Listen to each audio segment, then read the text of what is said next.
తారకమంత్రం ద్వారకమైలో తారకమంత్రం సాయిరాం సాయిరాం సత్యరూపము నిత్య పూజ్యము సాయిరాం సాయిరాం ఏ పేరున నిన్ను పిలిచిన కాని ఏ పేరున నిన్ను పిలిచిన కాని ఏ రూపములో కొలిచిన కాని అందరి ఎదలో నిలిచే సాయి ద్వారకమైలో తారకమంత్రం ద్వారకమైలో తారకమంత్రం సాయిరాం సాయిరాం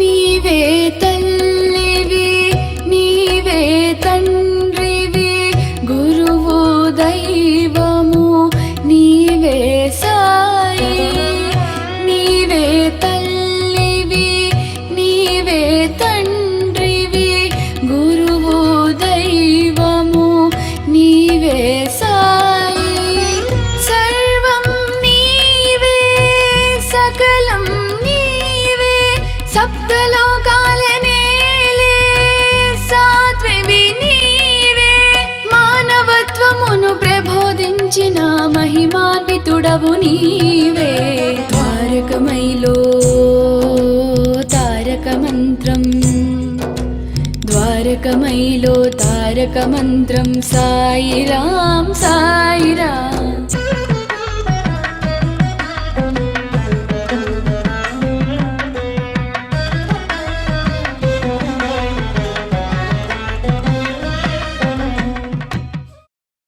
साई रहम नजर करना बच्चों का पालन करना साई रहम नजर करना बच्चों का पालन करना साई रहम नजर करना साई रहम नजर करना बच्चों का पालन करना बाबा रहम नजर करना बच्चों का पालन करना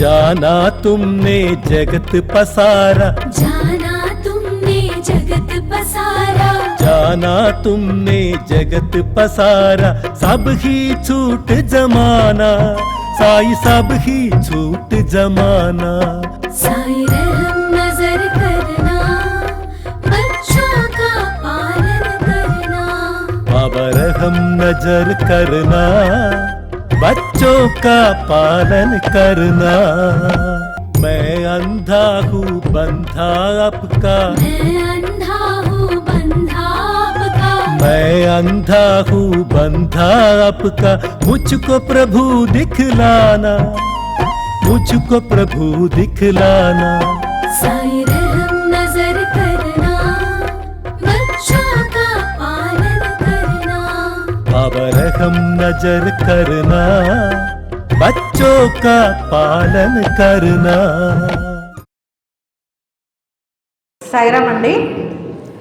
ఇవాళ మన ముందు సాయి టీవీ నుండి అనిల్ గారు మరియు వాహిని గారు విచ్చేశారు. సో ముఖ్య విశేషం ఏంటంటే వాళ్ళ దగ్గర కూడా వాళ్ళు కూడా సాయిబాబా మందిరం నిర్మించారు. మేము ఎట్లయితే కష్టపడి ఈ స్థాయికి రాగలిగినామో అట్లనే వాళ్ళు కూడా మాతో పాటు 10 సంవత్సరాల నుంచి సాయి టీవీలో కేవలం ఏ అడ్వర్టైజ్మెంట్ లేకుండా కేవలం సాయి తత్వంని బోధించాలనే భావంతో అనిల్ గారు చాలా సచ్చరిత్రలో మునిగి తేలిన వాళ్ళండి. ఏ ఒక్క ప్రశ్నకైనా జవాబు చెప్పే కెపాసిటీ ఉంది.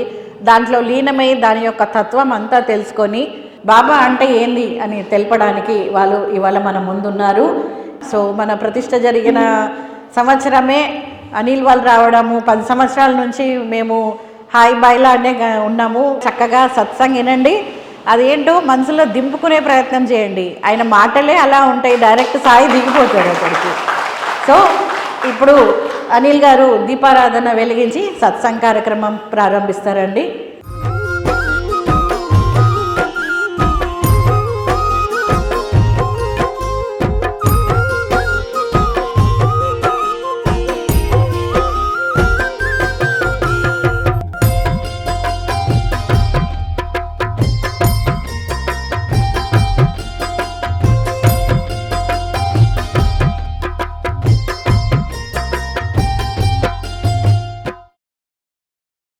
బాబాకు సంబంధించినటువంటి సత్సంగము మనం తినే భోజనానికంటే అత్యంత మధురంగా ఉంటుంది. ప్రధానంగా నేను ఒక ప్రశ్న అడుగుతాను, బాబా పైన మనకు ప్రేమ ఉందా, మన పైన బాబాకు ప్రేమ ఉందా? బాబాకు మన పైన ప్రేమ ఉంది. చాలా మంచి క్లారిటీతో ఉన్నారు మీరు. ఎందుకు దానికి అంటే ఎట్లా విశ్లేషించుకుంటాను దాన్ని? మనకు ప్రేమ కలగకముందే ఆయనకే ప్రేమ కలుగుతుంది మన మీద. ఫస్ట్ మొదటి ప్రేమ ఆయన్నే మన పైన చూపెడతారు, మనం ఆయన పైన చూపెట్టాం. దీన్ని బాగా గుర్తుపెట్టుకోండి. అందుకు ఒక సజీవమైన నిదర్శనం చెప్పనా మీకు. మీరు ఎవ్వరూ ఇక్కడ ఇల్లు కట్టుకోనప్పుడు, ఇక్కడ ఇండ్లు లేనప్పుడు, అసలు మీరు ఇక్కడికి రాకముందు ఒక 12 సంవత్సరాల క్రితం ఆయన ముందు వచ్చారా, మీరు ముందు వచ్చారా? మరి ప్రేమ ఎవరికి ముందు మన పైన? ఆయనకే కదా. మీరందరూ ఇక్కడికి వస్తారని అంటే మీరు ఆల్రెడీ ఎక్కడో సిటీలోనో లేకపోతే ఇంకో ఎక్కడెక్కడో ఉండి ఈరోజు శివారు ప్రాంతమైనటువంటి ఇక్కడికి చాలామంది షిఫ్ట్ అయినటువంటి వాళ్ళు ఉన్నారు. హైదరాబాద్ నగరంలో మనం ఉన్నప్పుడు మనకు 2 వీధుల అవతల బాబా గుడి ఉండేది. ఆ బాబా గుడికి ప్రతి గురువారం పోయేవాళ్ళం. మరి మంగళపల్లికి ఈ కాలనీకి వచ్చి ఇక్కడ ఉంటున్నామంటే ఇక్కడికి వచ్చిన తర్వాత ప్రతి గురువారం బాబా మందిరానికి వెళ్ళేటువంటి వాళ్ళకి ఎంత లోటు ఉంటుంది? ఉంటుందా ఉండదా కదా. అందుకోసమే ఆయన ఏం చేశాడు, మనకంటే ముందు ఇక్కడ వచ్చున్నాడు. ఎప్పుడైనా చూడండి బాబా తన భక్తుడి కోసము తానే ముందొచ్చి ఉంటాడు. 12 సంవత్సరాల క్రితము చెట్లు చెదలు చేమలు కనీసం గుడి ముందుకు రావడానికి రోడ్డు లేదు ఇక్కడ. అటువంటి పరిస్థితుల్లో రేఖా గారికి మోహన్ గారికి ఒక సంకల్పాన్ని ఇచ్చి ఎందుకు ఇక్కడ ఆయన కొలువయ్యాడు అనంటే, నా బిడ్డలు ఎక్కడెక్కడి నుంచో ఇక్కడికి రాబోతున్నారు, వాళ్ళ కోసం నేను ముందొచ్చి ఉండాలి. అంతే కదా. నేను మొదటిసారి వచ్చినప్పుడు 10-11 సంవత్సరాల క్రితం వచ్చినప్పుడు కనీసం ఇక్కడ చదువు చేసినటువంటి బండలు కూడా లేవు తెలుసా. ఎవరు ఒకరోజు హారతికి వస్తే ముగ్గురున్నారు ఇక్కడ. ఎందుకంటే ఇల్లు లేవు. అయినా సరే బాబా కోసము ఏమీ ఆలోచించకుండా ఏమీ ఆశించకుండా మన మనస్తత్వం ఎట్లా ఉంటుందంటే, బాగా జనం వస్తేనే నేను గుడి కడతా, బాగా డబ్బులు వస్తేనే నేను గుడి కడతా. గుడి కట్టేటప్పుడు కూడా చాలామందికి ఒక అంచనాలు ఉంటాయి. ఇగో గుడికి ఒక 1 కోటి రూపాయలు అవుతుంది, ఆ 1 కోటి రూపాయలు ఇగో వీళ్ళు ఇస్తేనే నేను కడతా అని చెప్పి. కానీ ఈ మందిరం అట్లా నిర్మించబడలేదు. ముందు ఒక సాధారణమైనటువంటి ఒక స్లాబ్ వేసి ఏమీ లేవు, ఏ హంగులు లేవు, ఆయన కూర్చోబెట్టారు. ఆ తర్వాత ఎవరిని రప్పించుకోవాలి, జనం ఎప్పుడు వస్తారు ఏమిటి అనేటువంటి ఆలోచన ఈ గుడి నిర్వాహకులు ఆయన వదిలేశారు. ఆయన వదిలేయడం వల్ల ఈరోజు బ్రహ్మాండమైనటువంటి మందిరంగా ఇది తయారైంది కదా. అట్లా కాకుండా నాకు డబ్బుంటేనే నేను ఇది చేస్తాను. బాబా మార్గంలో మనం గుర్తుపెట్టుకోవాల్సింది ఏంటంటే, మనం ముందు వేసుకునేటువంటి ప్రణాళిక ఏది జరగదు, ఆయన ప్రణాళిక ప్రకారం మాత్రమే ఇది జరుగుతుంది అనేటువంటి దాన్ని గుర్తుపెట్టుకోవాలి. ఎందుకంటే చాలా మందిరాలు కానీ బాబాకు సంబంధించిన వ్యవస్థలు కానీ అది నిర్వహించేటువంటి వాళ్ళ యొక్క కష్టము గుడికి వచ్చేటువంటి వాళ్ళకి తెలియదు. మాకు తెలుసు కదా అనుభవము. ఎంత కష్టమున్నా అనుకున్నటువంటి కార్యక్రమాలు సమయానికి అవి జరగకపోయినా సమకూరకపోయినా, మీరు ఎప్పుడైనా సరే ఈ మందిరంలో రేఖా గారి మొహంలో చీదరింపు చూసారా? చూడలేదు కదా. ఎప్పుడు నవ్వుకుంటూనే ఉంటుంది కదా. అంటే ఆమెకు బాధ్యతలు సమస్యలు లేవా? ఉన్నాయిగా. మనిషి అనేటువంటి వారు ప్రతి ఒక్కరికి ఉంటాయి. మా మందిరంలో కూడా అంతే. మేము ఎప్పుడూ కూడా ఒక చిరునవ్వుతో ఉంటాం. బాబా నేర్పించినటువంటిది అది. నీ కష్టాలు బాధ్యతలు భారాలు అన్నీ నాయి, నా సేవలో నువ్వు సంతోషంగా ఉండన్నారు. బాబా సేవలో సంతోషంగా లేకుండా మనం చేసామనుకోండి, అది ఎందుకు పనికిరాదు, వ్యర్థం అది ఎంత చేసినా. అయ్యో బాబా నేను ఇంత సేవ చేస్తున్నా ఇంకా ఈ గుడికి రంగు లేపించుకోకపోతే బాబా, ఇది నిర్వేదం. బాబా దగ్గర ఆ నిర్వేదం పనికిరాదు. ఎప్పుడూ కూడా తృప్తికరమైనటువంటి జీవితంలో ఉంటే, అంటే ఒక మందిర నిర్వహణ విషయంలోనే కాదు, మన జీవితంలో కూడా మనం ఎట్లా ఉంటాం, మన జీవితంలో నిజంగా తృప్తి ఉందా? బాబా దగ్గరికి వచ్చినా తృప్తి లేదు. ఎందుకనంటే బాబా దగ్గరికి వస్తావు, మంగళపల్లి మందిరానికి వచ్చావు, బిడ్డకు ఇంజనీరింగ్లో ఫ్రీ సీట్ కావాలి కోరుకుంటావు, వచ్చేసింది. తృప్తిగా ఉన్నావా? లేదు. మళ్ళీ నెక్స్ట్ ఇయర్ నా కూతురికి మెడిసిన్లో ఫ్రీ సీట్ రావాలి, ఇచ్చిన దాంతో తృప్తి లేదు, మళ్ళీ అడుగుతాం. ఈ అడిగేటువంటి స్థితి నుంచి బయటపడాలి. ఎప్పుడు బయటపడతామంటే మనము కోరికలు లేనటువంటి స్థితికి ఎలా వెళ్తాము? దానికోసం తపస్సు చేయనవసరం లేదు, ఎటువంటి త్యాగాలు చేయాల్సిన అవసరం లేదు, ఏమీ చేయాల్సిన అవసరం లేదు. పెంచుకోవాల్సింది ఒక్కటే, విశ్వాసం. విశ్వాసం పెరిగిందనుకోండి, ఆటోమేటిక్గా అడిగే స్థితి ఉండదు కదా మనకు. ఒక్కసారి మనం అందరం ఆలోచించుకోవాలి. బాబా మనందరి కోసం లోక కళ్యాణార్థం ఆయన 5 ఇళ్లలో భిక్ష చేశాడు. ఆయన భిక్ష వేరు, ఆయన భిక్ష చేసిన కారణం వేరు. కానీ మనం ఏం చేస్తున్నాం? నిత్యం ఆయన దగ్గర చేతులు దాచి భిక్షనే చేస్తున్నాం. బాబా దగ్గర అడుక్కోవడం అనేటువంటిది మానేసామనుకోండి, ఆయన ఇచ్చేటువంటిది అద్భుతంగా ఉంటుంది. ముందు ఇది మారాలి మనకు. ఎందుకంటే చివరి దాకా మనం బాబాతో ఉండి దీనినే మనం అనుసరిస్తూ ఉంటాం. దీన్ని తగ్గించుకున్నాం అనుకోండి, జీవితం ఎంత సుఖంగా ఉంటుందంటే అంత సుఖంగా ఉంటుంది. సాధ్యమా సార్ అలా? అరే ఈ మందిరాన్ని చూస్తే మీకు అర్థం కావాలిగా, మీరు ప్రతి వారం వస్తారుగా. ఆయన అడిగితేనే ఈ మందిరం ఇంత పెద్దగా చేశాడా? ఆయనను రోజు రేగమ్మ ఎట్లా బాబా అని అడిగిందా? అడగలేదే. బాబా నీ ఇష్టం, వదిలేసింది ఆయనకు. వదిలేస్తే ఈరోజు ఏం జరిగింది? ఈరోజు మీరు కొన్ని వందల మంది బాబా యొక్క ప్రేమని ఇక్కడ ఆస్వాదిస్తున్నారు. అంటే బాబా మార్గంలో ఒకరి తపన ద్వారా ఎంతమందికి ఆయన మేలు చేస్తారో చూడండి. వాళ్ళది ఈ ఊరు కాదు, ఈ వాడా కాదు, ఏదో ఉందామని ఓ 2 ప్లాట్లు కొనుక్కున్నారు. బాబా సంకల్పం ఇచ్చారు, స్వయంభూ మూర్తిని ఇక్కడ వారి స్థలంలో వారి కంట కనబడేలాగా చేశారు, అద్భుతమైనటువంటి మందిరాన్ని నిర్మించారు. ఇది బాబా ప్రణాళిక. నా దగ్గరికి చాలామంది వస్తూ ఉంటారు. అంటే మందిరాలు ఈరోజు బాబా మందిరాలు అన్నీ కూడా గురువారం పూట మాత్రమే చూస్తారు కాబట్టి కలకల్లాడుతూ ఉంటాయి. చాలామంది వచ్చి నన్ను అడుగుతుంటారు, సార్ మాది శ్రీకాకుళం జిల్లా, నేను అక్కడ మందిరాన్ని నిర్మిద్దాం అనుకుంటున్నాను, ఏమంటారు అని అన్నారు. నేను ఏమనడం కాదు, నువ్వు మందిరం నిర్మించదలుచుకుంటే రాత్రి నీ ఊరు లేపకపోయి బాబా పునాది ఇస్తాడు. ఊరికే నిర్మిస్తానని అనొద్దు. నిజంగా నీతో ఆ సేవ చేయించుకోదలుచుకుంటే ఖచ్చితంగా బాబా నిన్ను రాత్రి ప్రయాణం కట్టించి ఊరికి పంపించి అక్కడ పునాది వేయించుకుంటాడు. అది బాబా యొక్క గొప్పతనం. అట్లా మన జీవితంలో కూడా మనకు కావలసినవి అన్నీ కూడా 100% మీరు గుర్తుపెట్టుకోండి, 100% ఆయన ఇవ్వదలుచుకున్నది అన్నీ ఇచ్చేస్తాడు. లేని దానికోసం నువ్వు యాగి చేసావనుకో, తల్లి ఏం చేస్తుంది? బిడ్డకు ఏది మంచిదో దాన్ని అనుగ్రహిస్తుంది. ఇప్పుడు బిడ్డకు హాని చేసే వస్తువు ఉంది, చాకుంది, వాడు చాకే కావాలని ఏడుస్తుంటారు, తల్లి ఇస్తుందా? బాబా కూడా అంతే. బాబా నాకు ఎందుకు నేను ఇల్లు కొనుక్కోవాలనుకుంటున్నా, ఎందుకు నాకు ఇల్లు సమకూరుస్తలేవు అని చెప్పి అడుగుతాం మనం. బాబా లెక్కలు చూస్తాను, నీకు నువ్వు లెక్కలేసుకోవు.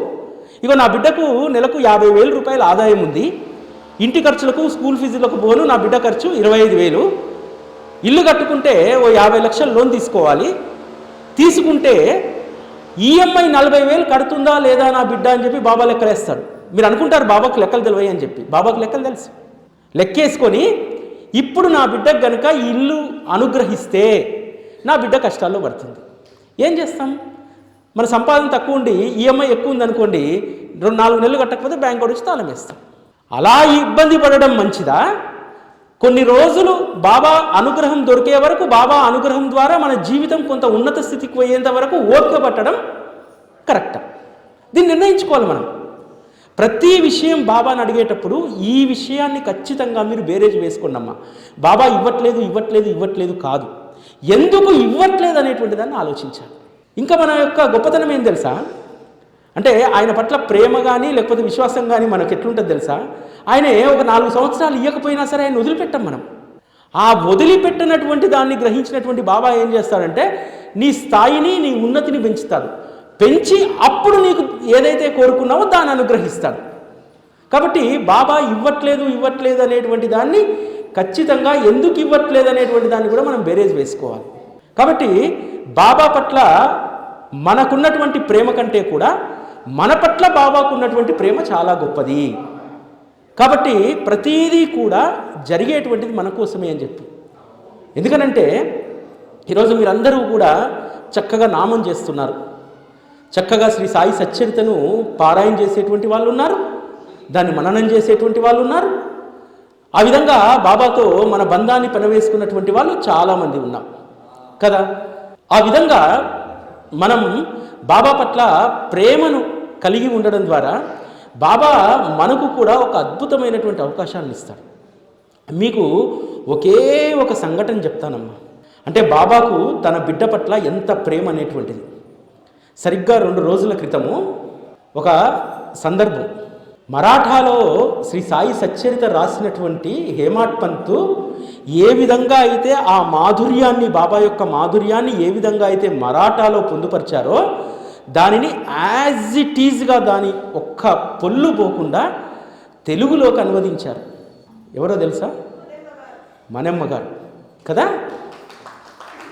17వ తారీఖు వారు కాలం చేసి 8 సంవత్సరాలు 2 రోజుల క్రితానికి. ఆమె ఎంత గొప్ప అవకాశాన్ని పొందింది. ఆమె కాదమ్మా, ఈరోజు బాబా మార్గంలో నేను నిస్సందేహంగా ప్రతి చోట నేను చెప్తాను, బాబా పట్ల నిజమైనటువంటి భక్తి నిజాయితీ ఎవరికి ఉంటుందంటే తల్లులకు మాత్రమే ఉంటుందమ్మా. నిజంగా ఇది 100% స్త్రీమూర్తులలో ఉన్నటువంటి భక్తి బాబా పట్ల ప్రేమ నిజాయితీ మగవాళ్ళల్లో ఉండదు. ఇది 100% నేను చెప్తాను. మగవాళ్ళల్లో 100 మందిలో ఒక 4 5 ఉంటుంది నిజాయితీ, భక్తి, ప్రేమ. కానీ స్త్రీమూర్తుల్లో మాత్రం 100% ఉంటుంది. బాబా గురించి తెలుసుకున్నటువంటి ఆ మనమ్మ గారు, ఆమెకి ఏమవసరం? సెంట్రల్ గవర్నమెంట్ ఉద్యోగము, దానికి లాంగ్ లీవ్ పెట్టి షిరిడీకి వెళ్ళి మరాఠీ భాష నేర్చుకుంది. ఇలాగా గూగుల్ ట్రాన్స్లేషన్లు మనం ఫోన్లో చెప్పగానే తెలుగు నుంచి ఇంగ్లీష్ మారడాలు ఇవి లేవు ఆ రోజుల్లో. వెళ్ళి భిక్షాటన చేసుకొని 4 ఇళ్లల్లో గురుస్థాన్లో పడుకొని మరాఠీ నేర్చుకొని అద్భుతమైనటువంటి శ్రీ సాయి సచ్చరిత అనేటువంటి ఓవి గ్రంథాన్ని ఆవిడ అనువదించింది. ఆమె ఎట్లా ఉంటారో ఎవరికి తెలియదు తెలుసా, ఎక్కడుంటారో ఎవరికి తెలియదు. కానీ ఆ గ్రంథాన్ని కొన్ని లక్షల మంది పారాయణ చేశారు, కొన్ని లక్షల మంది అధ్యయనం చేశారు. ఆవిడకు ఎంత ప్రేమ అంటే వివాహం కూడా చేసుకోలేదు. షిరిడీలో ఉండి ఆ బూటీవాడను చూసి మనసులో ఆ బూటీవాడను మనసులో ముద్ర వేసుకుంది. ముద్ర వేసుకొని అసలు అడ్రస్ అడిగినా ఎవరు చెప్పడమ్మా. అటువంటి ఒక మారుమూల చిన్న గల్లీలో పాత బస్తీ కిషన్ బాగులో సమాధి మందిరం ఎలా ఉందో షిరిడీలో అదే రెప్లికా ఆమె మందిరం కట్టింది తెలుసా. అసలు డబ్బు ఎక్కడి నుంచి వచ్చింది, ఎవరొచ్చారు, ఎవరిచ్చారు, ఏం చేశారు ఎవరికీ తెలియదు. కానీ ఆమె పెట్టుబడి ఏంటో తెలుసా? శ్రీ సాయి సచ్చరిత. శ్రీ సాయి సచ్చరిత అనేటువంటి గ్రంథాన్ని అంత ప్రేమగా అనువదించి ఈరోజు లక్షలాది మంది భక్తులకు ఆమె అందించినందుకు బాబా ఇచ్చినటువంటి అనుగ్రహం ఆ మందిరం. ఒకసారి ఆవిడ్ని కలుసుకుందామని చెప్పి దాదాపు 10 సంవత్సరాల క్రితం 10-11 సంవత్సరాల క్రితము వెళ్ళాం. మామూలుగా నేను ఒక విజువలైజేషన్లో వెళ్ళా. అంటే అంత పాండిత్యం ఉండి అంత గొప్ప మనిషి. అంటే మామూలుగా మనకు కొంత ఏదన్నా ఉండగానే మనము చక్కగా రెడీ అవుతాం, మంచి చీర కట్టుకుంటాం, చక్కగా లిప్స్టిక్ వేసుకుంటాం, కాస్త ఎత్తు పొడుగు. అంటే నేను ఇలా ఊహించుకున్నాను ఆ మనిషి అలా ఉంటుందని చెప్పి వెళ్ళి ఒక చిన్న చీకటి రూమ్లో ఉంది. అప్పటికి ఆమె కాల్ ఫ్రాక్చర్ అయింది, బాత్రూంలో జారిపడ్డది. చిన్న రూమ్లో ఉంది, జుట్టుకు సరైనటువంటి పోషణ లేదు, ఒక నేత చీర కట్టుకొని ఉంది. ఆమెను చూసేసరికి నా హృదయం ద్రవించకపోయింది. ఇన్ని లక్షల మంది సాయి భక్తుల తలరాతలు మార్చినటువంటి సచ్చరితను అనువదించినటువంటి ఈ తల్లి ఇలా ఉందా? అరే మనం కొంచెం చెప్పడానికి కొంచెం బాబా జ్ఞానం ఇస్తేనే ఓ మంచి బట్టేసుకోవాలనుకుంటామే, ఆమెకి ఏం తక్కువ? పెన్షన్ వస్తుంది, బాబా అనుగ్రహం ఉంది, ఇవన్నీ ఉన్నాయి. అయినా సరే ఎంత లో ప్రొఫైల్ మెయింటైన్ చేసిందంటే అంత లో ప్రొఫైల్ మెయింటైన్ చేసింది.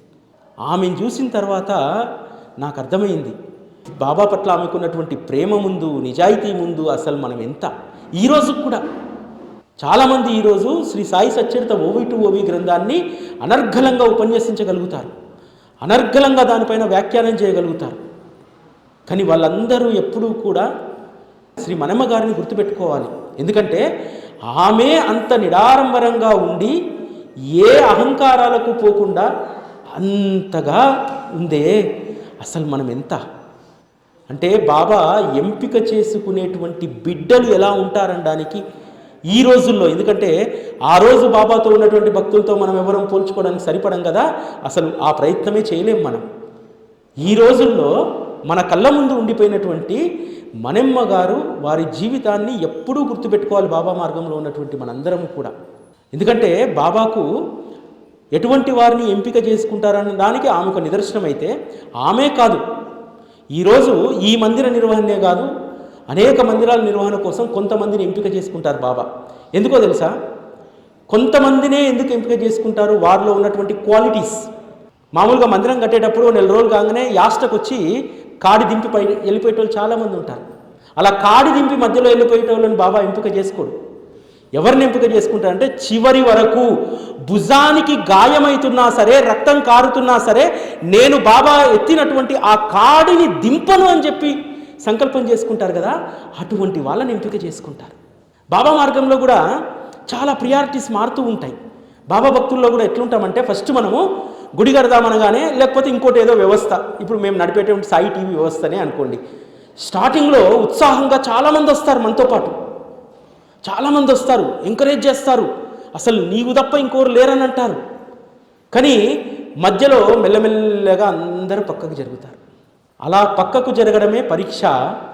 ఆ పరీక్షా సమయంలో నువ్వు కాడి దింపావంటే ఇక నీ జీవితం ఎందుకు పనికిరాదు. బాబా దగ్గర బాబా సత్కార్యం అనేటువంటి ఆ కాడిని ఎత్తుకోకూడదు. ఎత్తుకున్నామంటే దాన్ని మధ్యలో దింపకూడదు. మధ్యలో దింపలేదు కాబట్టి ఈ మందిరం ఇలా ఉంది. ఇక్కడ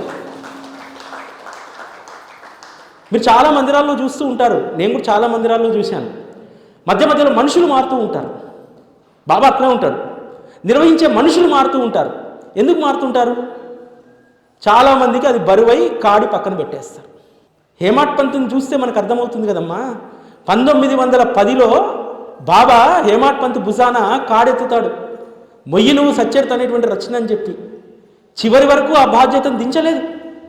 ఎందుకు హేమాడ్ పంత్కే ఆ బాధ్యత అప్పగించాడు?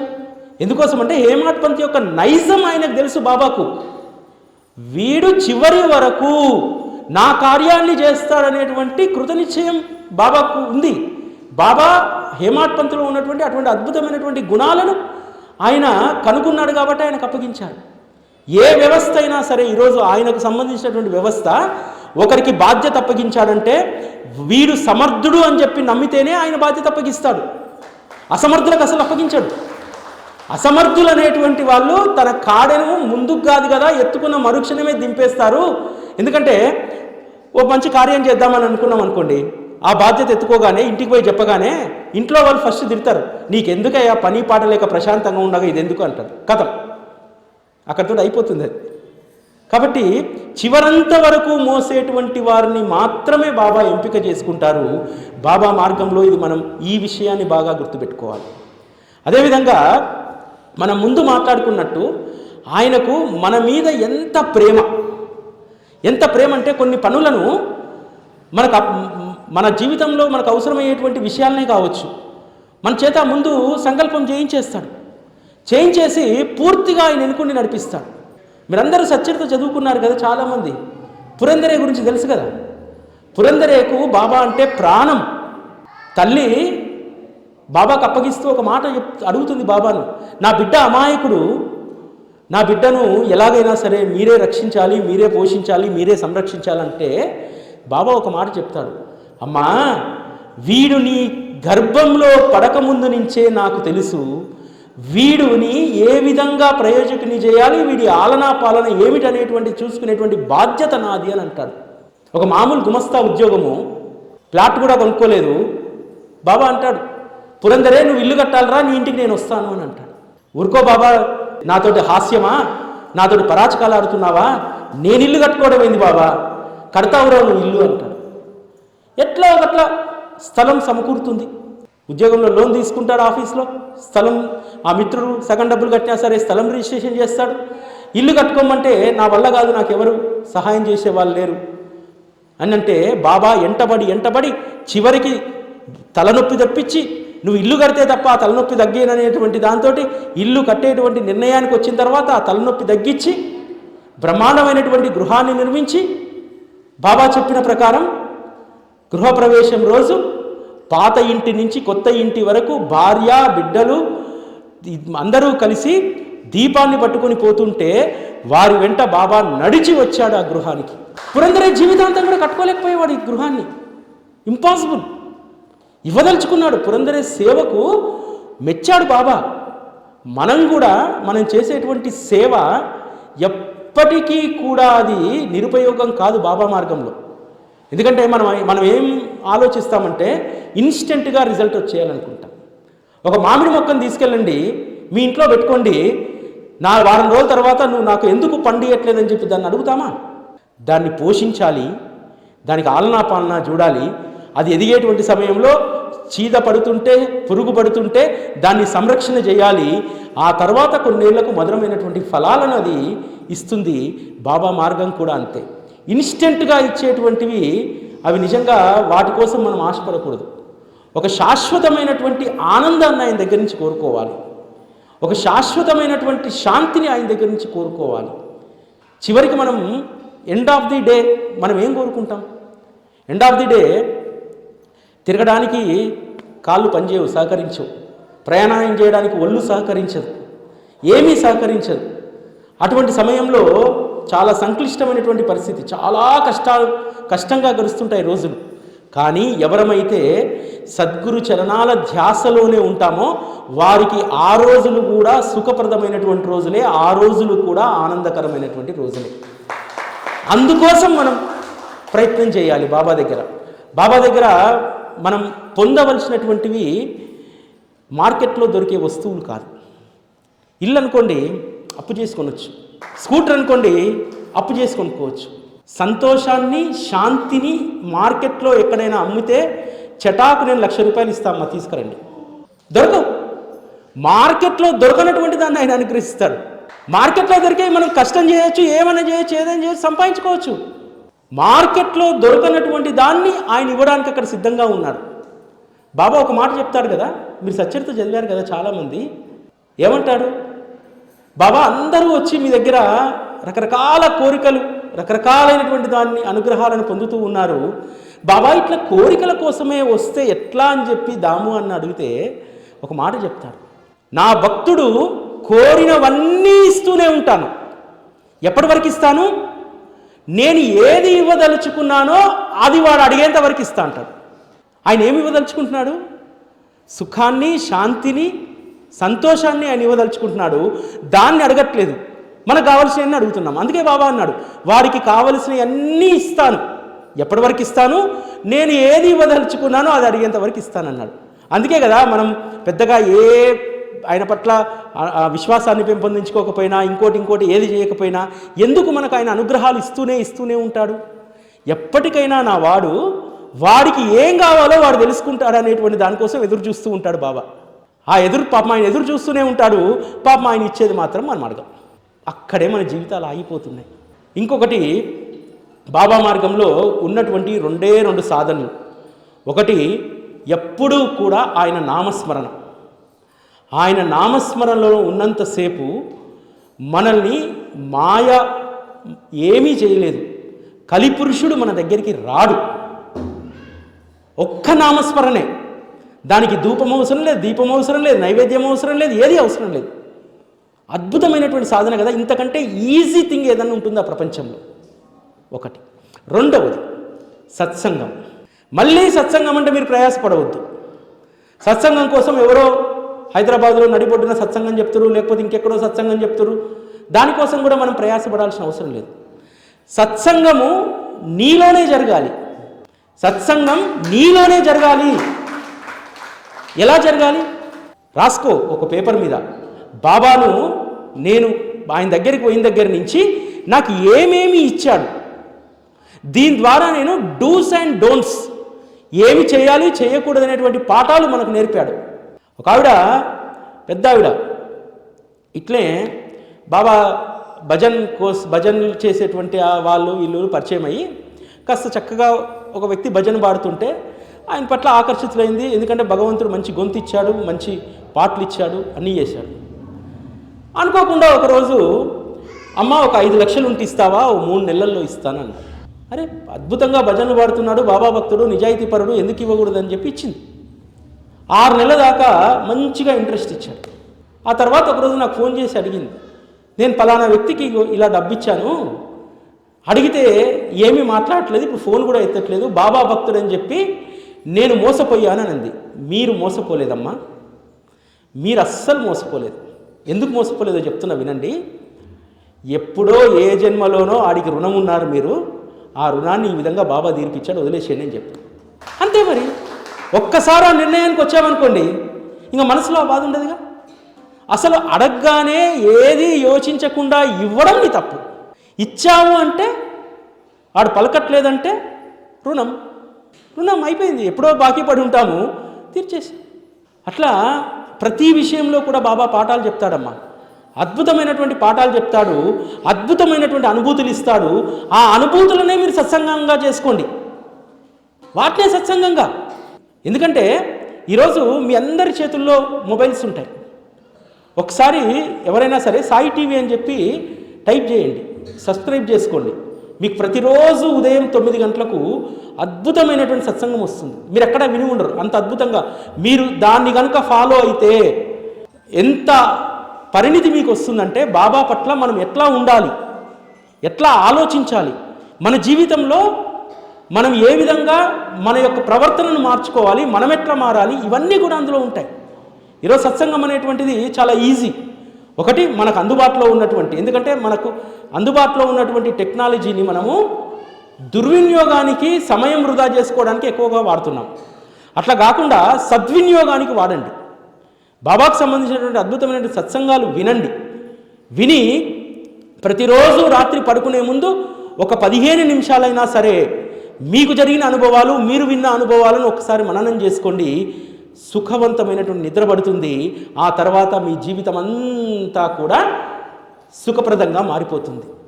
మనశ్శాంతి లేనటువంటి 1,00,000 రూపాయల పరుపు మీద పడుకుంటే నిద్ర వస్తుందా? మనశ్శాంతి లేనటువంటి 7 వారాలు నగలేసుకున్నా సరే మనశ్శాంతి దొరుకుతుందా? దాని ఆనందాన్ని అనుభవిస్తామా? పక్కింటి ఆమె వేసుకుంది మనం వేసుకోవాలి, పక్కింటి ఆమె కట్టుకుంది మనం కట్టుకోవాలి, అంతే తప్ప తృప్తి అనేటువంటిది ఉంటుందా? సచ్చరితలో తృప్తి ఎక్కడ ఉంటుందో చెప్పారు తెలుసా? దాస్కన్ మహారాజు ఈశోవ్యాస ఉపనిషత్తు భావార్థం రాసేటప్పుడు ఒక దగ్గర ఆగిపోతాడు. ఆగిపోయి బాబా దగ్గరికి వస్తే, వెళ్ళు కాకా పని మనిషినికి సమాధానం చెప్తుంది పో అన్నాడు. వెళ్ళేసరికి ఆ పిల్ల ఆ బాసనలు దోమేటువంటి మోరి దగ్గర కూర్చొని బాసనలు దోముతూ అద్భుతమైనటువంటి ఎర్రంచు చీర యొక్క అందాన్ని వర్ణిస్తుంది.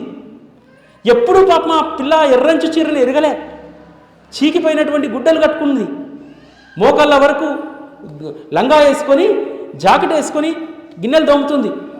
దాస్కన్ మహారాజు ప్రధాన్ చేత చీర తెప్పించి ఆ చీరను అమ్మాయికి ప్రదానం చేస్తే తెల్లారి ఆ చీర కట్టుకొచ్చి అంతే ఆనందంగా పాట పాడింది.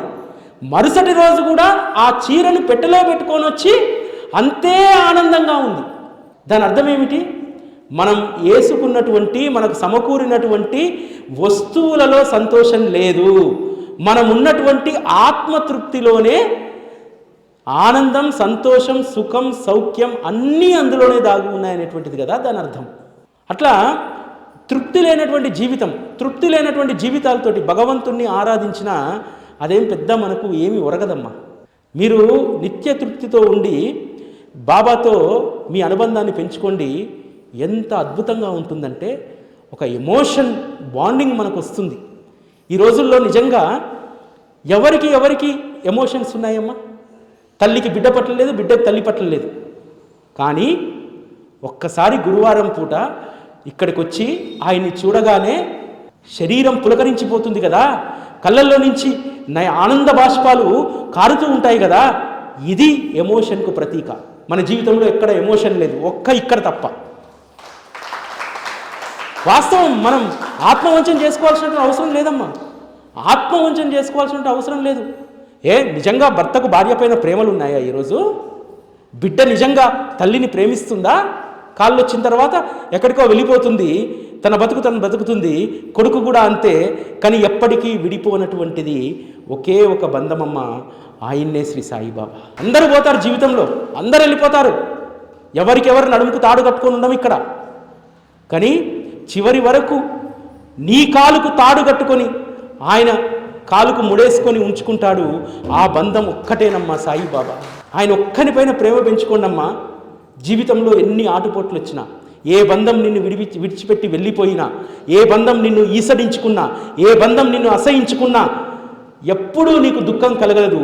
ఎందుకంటే పోతే పొండి మీరందరూ నన్ను వదిలేసిపోయినా, నా పట్ల ఈసడించుకున్నా, నాకు ఆయన ఉన్నారు, ఆయనకు నేను ఉన్నాను అనేటువంటి ధైర్యం ఎంత గొప్పదో తెలుసా అమ్మా. ఈరోజు ఎంతమంది సీనియర్ సిటిజన్స్ వృద్ధులు ఆయననే నమ్ముకొని ఎంత ఆత్మస్థైర్యంతో బ్రతుకుతున్నారు తెలుసా అమ్మా. ఒక్క హైదరాబాద్ నగరంలో కొన్ని లక్షల కుటుంబాలు ఉంటాయి. పిల్లలు ఎగిరిపోయారు విదేశాలకు, ఇద్దరే ఉంటారు, లేకపోతే ఒక్కరే ఉంటారు. కానీ వారు ఎప్పుడూ కూడా మేము ఇద్దరము ఒకరం అనేటువంటి భావంతో ఉండరు. ఇద్దరు ఉంటే మేము ముగ్గురం అంటారు. ఆయనతో పాటు ఒక్క ఆవిడే ఉంటే నాతో పాటు నా తండ్రి ఉన్నాడు, నాకెందుకు బాధ. పిల్లలు పిలిచినా పోనటువంటి వాళ్ళు కొన్ని వందల వేల మంది ఈరోజు ఉన్నారు. ఎందుకంత ఆత్మస్థైర్యం? ఆయన పట్ల ఉన్నటువంటి ఆ విశ్వాసం, అది మనం పెంచుకోవాల్సినటువంటిది. అల్టిమేట్గా ఆయన తప్ప మరొకరు లేరనేటువంటి నిర్ణయానికి రండమ్మా. మీ జీవితంలో ఆటోమేటిక్గా శాంతి అనేటువంటి జ్యోతి వెలుగుతుంది, సౌఖ్యం అనేటువంటి జ్యోతి వెలుగుతుంది, అన్నీ కూడా తృప్తి అనేటువంటి ఆ జ్యోతి ఎప్పుడూ కూడా ప్రకాశిస్తుంది. వాటన్నింటినీ కూడా బాబా జ్ఞానజ్యోతిని వెలిగిస్తా అన్నారు కదా, ఆ జ్ఞానజ్యోతులు రకరకాలుగా ఉంటాయి.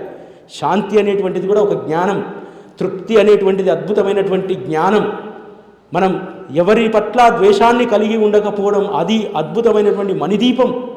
ఇవన్నీ కూడా ఆయన మన హృదయాల్లో వెలిగిస్తారు. ఆయనతో బంధాన్ని పెంచుకుంటే చాలమ్మా, ఇంకెవరితో అనుబంధం అవసరం లేదు.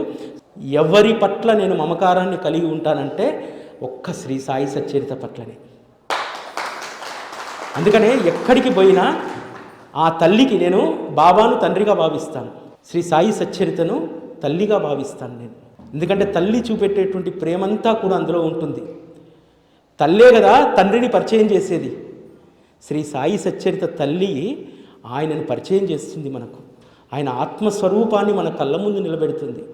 అటువంటి సచ్చరిత పట్ల నాకు కలిగినటువంటి అనుభూతితోటి బాబాకు, నాయనకు చాలా హారతులు చేస్తాం తండ్రికి, మరి తల్లికి హారతి చేయాలి కదా. ఒకరోజు ఆ తలంపు వచ్చి 20 నిమిషాల్లో సచ్చరితకు అద్భుతమైనటువంటి హారతి పాటను ఆ తల్లి రాయించుకుంది నా చేత. మా వరాల సాయి మందిరంలో ప్రతి గురువారం వీలైతే ప్రతిరోజు కూడా సచ్చరితకు ఖచ్చితంగా హారతి చేసుకుంటాం.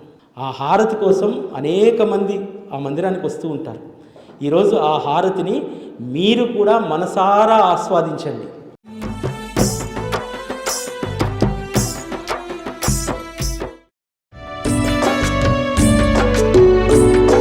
జ్ఞానహారతి జ్ఞాన జ్యోతుల హారతి, సాయి స్వరూపమా నీకు పూల హారతి, సచ్చరితం నీకు జ్ఞాన జ్యోతుల హారతి. జ్ఞానహారతి జ్ఞానజ్యోతుల హారతి, సాయి స్వరూపమా నీకు పూల హారతి, సచ్చరితం నీకు జ్ఞానజ్యోతుల హారతి.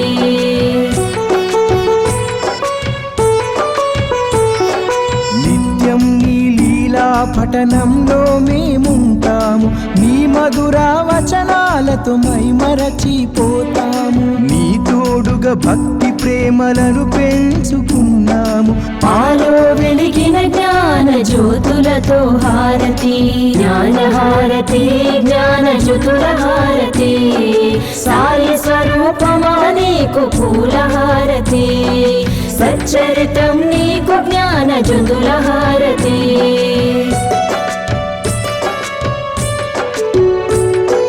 సాయి ఆత్మను నీలో తనివి తీర సాయిని దర్శింపజేస్తివి. కష్టాలను దుఃఖాలను తరిమి కొడితివి, దయగల తల్లి నీకు ప్రేమ హారతి. జ్ఞానహారతి జ్ఞాన జ్యోతుల హారతి, సాయి స్వరూపమా నీకు పూల హారతి. సచ్చరితం నీకు జ్ఞాన జ్యోతుల హారతి.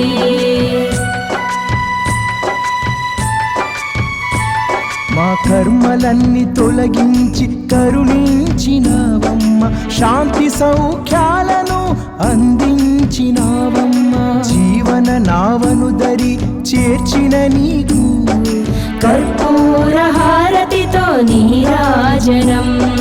జ్ఞానహారతి జ్ఞాన జ్యోతుల హారతి, సాయి స్వరూపమా నీకు పూల హారతి.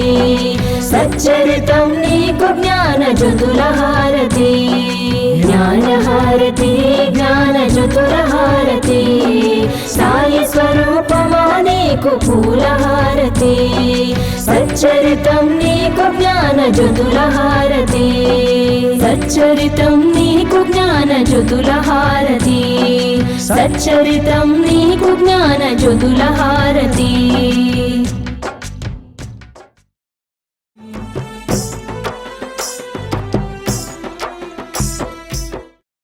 స్వయంభూ వెళ్ళిండి. ఇక్కడ స్వయంభూనే ఈ విగ్రహాన్ని తీసుకొచ్చాడు.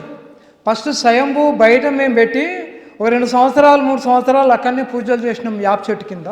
ద్వారకామాయి ఎక్కడ పెట్టాలని అందరూ పరిశోధించిండ్రు, ఎక్కడ కూడా దొరకలేదు. పెద్దనాయన ఒక పటం పట్టుకొని తిరుగుదామంటే 10-12 మంది తిరిగినాం. అక్కడ ఎవరికి కూడా ఏంటిదంటే బాగా వజన్ వస్తుంది.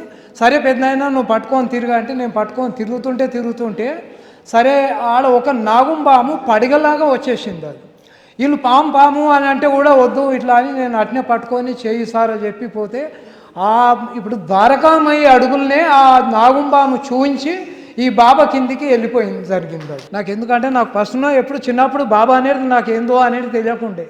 ఇప్పుడు వీళ్ళు ఎక్కడనో నడి సిటీలో ఎక్కడనో వీళ్ళు ఈ అడవిలో ఇది ఒక జొన్న చేను ఆమ్న చేను వేసేది మేము కూడా.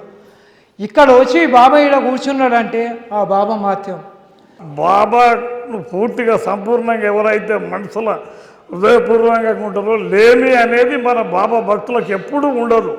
అన్నీ ఆయన్నే నడిపిస్తాడు ప్రతిదీ. ఇప్పుడు మేము గుడి నిర్మించడం ఎలా నిర్మిస్తాం అని అనుకున్నప్పుడు అదంతా ఆయన్నే, ప్రతి క్షణం ఆయన్నే నడిపించుకుంటుండు.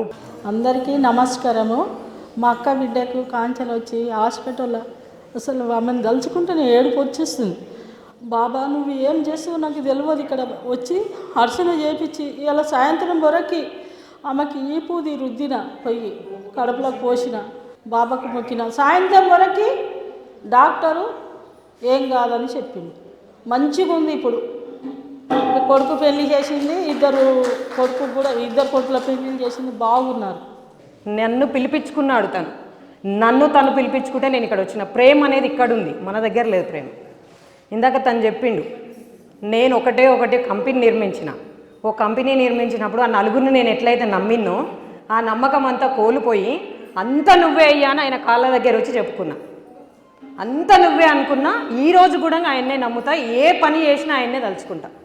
ఏది చెప్పుతే అది జరుగుతుంది. నాకు ఏది పిలిస్తే అక్కడ పలుకుతున్నాడు. నాకు ఏది కోరుకుంటే అది. నేను పిల్లలను కూడా అంత ప్రేమించాను, దేవుణ్ణి అంత ప్రేమిస్తాను. ఇందాక చెప్పింది కూడా పిల్లలు భర్త అనేది ప్రేమలు అనేది కోల్పోయినాం మనం. ఆ ప్రేమ అనేది ఎక్కడ లేదు, ఆయన దగ్గరే ఉంది ప్రేమ. ఒక పరిచయం ఉంటుంది, ఒక ఫ్రెండ్ ఉంటాడు. ఫ్రెండ్ కూడా డబ్బుతోనే ఫ్రెండ్షిప్ చేస్తున్నాడు. దేవుడు అట్లా ఫ్రెండ్షిప్ చేయడు. డబ్బు కావాలని ఆయన కోరుకోవట్లేడు. మనకు వస్తే మనం చేస్తాం. ఆయన ఒక్కరోజు కూడా నేను కంట నీరు పెట్టుకోనండి. ఏ బాధ కూడా లేదు నాకు ఇప్పటికి కూడా. ఏ బాధ వచ్చినా ఆయనకే చెప్పుకుంటా. అది మీరు చెప్పుకోవాలి, మీకు నమ్మకం కూడా రావాలి. నేను రియల్గా చెప్తున్నా ఇది. ఇంకా నేను ఎవరో చెప్తే కాదు. ఈ గుడి కట్టింది 1 రూపాయి లేకుండా గుడి కట్టింతాను. సాయిరామ్ అందరికీ. నా పేరు లక్ష్మీ దుర్గా. మేము ఉండేది మళ్ళీ కూడా. నేను ఇక్కడికి 6 సంవత్సరాల నుంచి వస్తున్నా. ఏ జన్మ సంబంధమో రుణం ఉన్నానో బాబా సన్నిధికి రావడం చాలా సంతోషంగా అనిపిస్తుంది. ఎందుకంటే మా బాబు కోసమని వచ్చిన నేను ఇక్కడికి. ఆకాశం అంతా ఎక్కువ అయినా ఆయన ప్రేమ రవ్వంతా కూడా తక్కువ ఉండే నాది ప్రేమ. కానీ ఆయన ఇక్కడికి రప్పించుకోవడం నా జన్మ నిజంగా నా సుకృతం అనుకుంటున్నాను. ఎందుకంటే బరువు మోసేవాడికి దాని బరువు విలువ తెలుస్తుంది. నెత్తి మీద పెట్టుకున్న, చేతి మీద పెట్టుకున్న, కాసేపు పెట్టుకుని మళ్ళీ మళ్ళీ చేయి మారుస్తాం, ప్లేస్ మారుస్తాము. కానీ ఎంత బాధ ఉన్నా ఓచుకోవడానికి తండ్రిలా నేనున్నాను. నీకెందుకు భయం అని అభయం ఇచ్చే తండ్రి ఉన్నాడు. ఇక్కడికి వస్తే ఒక ఆడపిల్ల అమ్మగారి ఇంటికి వెళ్తే ఎంత హ్యాపీగా అనిపిస్తుందో నాకు అంతగానే ఎక్కువ అనిపిస్తుంది. ఎందుకంటే మా అమ్మ వాళ్ళ ఇంటికి సంవత్సరాలు కూడా ఒక్కసారి కూడా నేను ఎంత నెలలో నాకు తెలుసు. కానీ ఇక్కడ రావడం వల్ల అంతకన్నా ఎక్కువ ప్రేమ అనిపిస్తుంది. రేఖకు కూడా మాకు ఏమని అడిగితే చాలా మంచిగా సమాధానం చెప్తుంది, చేసుకోవాలని చెప్తుంది. కానీ ఈరోజు ఇక్కడ జరిగిన కార్యక్రమం చూడడం చాలా హ్యాపీ అనిపించింది. మానవుల్లోనే దేవుడు ఉంటాడని నమ్మేటోడిని, ఆ మానవుల్నే దేవునిగా పూజించేటోడిని. కానీ కొంత వింత పరిణామాలు నన్ను ఈ సద్గురు మహారాజుకు వారి సన్నిధికి వారికి పాదాభివాదం చేయడానికి నన్ను పురిగొల్పింది. ఇబ్రాహీంపట్నంలో సూపరింటెండెంట్గా డాక్టర్ శారద అని పనిచేసేవారు. వారి అబ్బాయి అమ్మాయి ఇద్దరు కూడా, ఒకరు ఎముకల డాక్టరు, మరొకరు నరాల డాక్టరు. వారికి విపరీతమైన నొప్పులు. అయితే వారికి తెలుసు ఏ నొప్పి మాత్రం వేసుకున్నా కానీ కిడ్నీలు చెడిపోతాయి. దారిలో పోతూ పోతూ ఇక్కడికి వచ్చేసి బాబావారి విభూతి తీసుకొని ఆ నొప్పున్న చోట రుద్దడము, వాటర్లో మిక్స్ చేసుకొని తాగడము, ఇట్లాంటివి చేసి ఫిజియోథెరపీ చేశారు. అనర్గళంగా నీ రిప్లేస్మెంట్కు సజెస్ట్ చేసినటువంటి ఆ ముఖాళ్ళు అవన్నీ కూడా నయమైపోయి ఆమె యాక్టివ్ అయింది. మా పిల్లలు చిన్నోళ్ళేనే ఇంత పెద్ద గుడి కట్టి, మా ఫ్యామిలీ చాలా పెద్ద దాంట్లో ఈ చిన్నవాడు పిల్లలకు ఇంత అదృష్టం కలిగించినందుకు సాయినాథ్ మహారాజ్కి జై. బాబు ఖతర్లో ఉంటాడనమాట. నాకు ఇద్దరు అమ్మాయిలు, ఒక బాబు ఖతర్లో ఉంటాడు. బాబు మంచిగానే ఉన్నాడు. పోయి 10 ఏళ్ళు అయ్యింది. మ్యారేజ్ చేసిన ఒక బాబు పుట్టిండు. బాబుకు లివర్ ఖరాబ్ అయిపోయింది. ఇక్కడికి వచ్చేసిండు అనమాట. ఇక్కడికి వచ్చినాక నేను ఈ దేవుడినే నమ్ముకున్నా. దేవుడా నువ్వేం చేస్తావో, నా కొడుకును నా ఒళ్ళయ్యి, మళ్ళీ నేను పుట్టిండు అనుకుంటా, నా ఒళ్ళయ్యి ఏం చేస్తావో చెయ్యని నేను ఇంటి దగ్గర కూర్చొని ప్రార్థన చేసిన. మా అమ్మాయి లివర్ ఇచ్చింది, ఆపరేషన్ అయిపోయింది. మంచిగా ఏది ఇబ్బంది లేకుండా బాబు నెల లోపల లేచి తిరుగుతున్నారు. చాలా ఇదైతే చాలా నమ్మాలి. బాబు తప్పకుండా చేస్తారు. మీరు నమ్ముకున్నాయని బాబుని నమ్ముకొని. సాయిరామ్ మహారాజ్కి జై. సాయిరామ్ అండి. నా పేరు అనితారాణి. నేను రెగ్యులర్గా ఎవ్రీ థర్స్డే ఇక్కడికి వచ్చేదాన్ని. టెంపుల్కి వచ్చేటప్పుడు నేను కమ్మలు మార్చుకున్నాను. సో ఇంకా అది ఒకటి జారిపోయి కింద పడిపోయింది ఇంట్లోనే. అది నేను ఇంకా లేట్ అవుతుంది కదా అనేసి అది తీసేసి వేరేది పెట్టుకొని వచ్చినాను. ఆ రోజు నేను టెంపుల్కి 9 o'clock ఇంట్లో నుండి బయలుదేరితే ఈవినింగ్ నేను వెళ్ళింది ఇంటికి 6 o'clockకి. ఇంటికి వెళ్ళిన తర్వాత నేను నా డ్రెస్ చేంజ్ చేసుకుంటుంటే నా శారీ లోపల నుండి ఆ కమ్మ కింద పడింది. సో నేను 9 నుండి ఇక్కడ గుళ్ళో అంతా తిరిగినాను. ఇంటికి మెట్రోలో వెళ్ళినా అయినా కానీ నా కమ్మ నాకు ఇంటికి పోయే వరకు నా శారీ లోపలనే సేఫ్గా ఉండి బాబా దయవల్ల అది మళ్ళీ నాకు ఇంటికి వెనక దొరికిందండి. నా పేరు మధుసూదన్ రెడ్డి అండి. బాబు పేరు శివకుమార్ రెడ్డి అని పెట్టుకున్నాను. కొంతమంది ఏమనుకుంటున్నారంటే శేఖర్ రెడ్డి, శివకుమార్ రెడ్డి అన్న వాళ్ళు ఎడ్యుకేషన్లో ముందుకు రారు అని కొంతమంది నమ్మకాలు. అయితే మా బాబు ఒకనాడు అడిగిండు, శివకుమార్ రెడ్డి అని ఎవరు పెట్టిరు డాడీ నా పేరు అని అడిగితే, అమ్మమ్మల ఇంటికాడ ఉన్నప్పుడు మీ మామలు పెట్టిరని నేను అన్నా. తర్వాత మా కొడుకు ఎందుకు ఇట్లా అడిగిండు అని కొంచెం బాధ అనిపించింది. షాపులో కూర్చొని ఎక్కువ మాత్రము సాయి సాయి సాయి అని పిలుచుకుంటున్నారు. బాబులకు పేర్లు మాత్రం ఎక్కువ పెడుతున్నారు.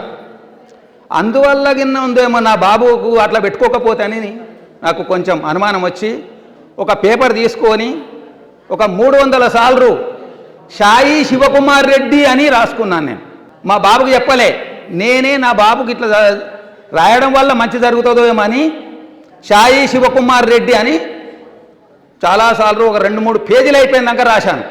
ఈ మధ్యలో మా బాబుకు జాబ్ వచ్చింది. సాయి మన దేవుడు